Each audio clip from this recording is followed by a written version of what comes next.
பேசிக்காக நான் கோயம்புத்தூர்லேருந்து ஓகே. வரேங்க.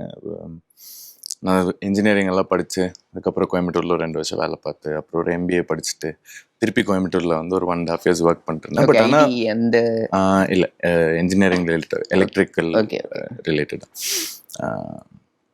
சின்ன 4-5 இயர்ஸ்லேருந்து எனக்கு ரொம்ப ஒரு ஆசை இருக்கும். ஃபஸ்ட்டு ரஜினிகாந்த் சார் போய் 5 வயசு இருக்கும்போது என்ன ஒரு ஃபஸ்ட் ஷோ ஒரு வீட்டில் இருந்த ஒரு அண்ணா கூட வந்து நான் போய் பார்த்துருக்கேன். ஸோ அங்கேருந்து ஆரம்பித்த ஒரு கிரேஸ். ஆனால் அது யோசிச்சதே இல்லை சினிமா லைக். ஏன்னா நம்ம ஒரு உலகத்தில் இருக்கோம். சினிமாங்கிறது ஜென்ரலாக நம்ம ஆடியன்ஸை சின்ன வயசில் பார்க்கும்போது it's a completely different world இல்லை.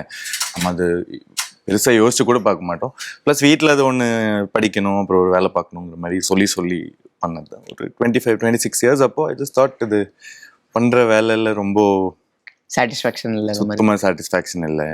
மைண்டு திருப்பி சினிமா சொல்லிட்டு இருக்கு. ஒரு ஹார்ட் இன்ட்யூஷன். அதனால சரி எல்லாத்தையும் விட்டுட்டு வந்துட்டேன் சென்னைக்கு.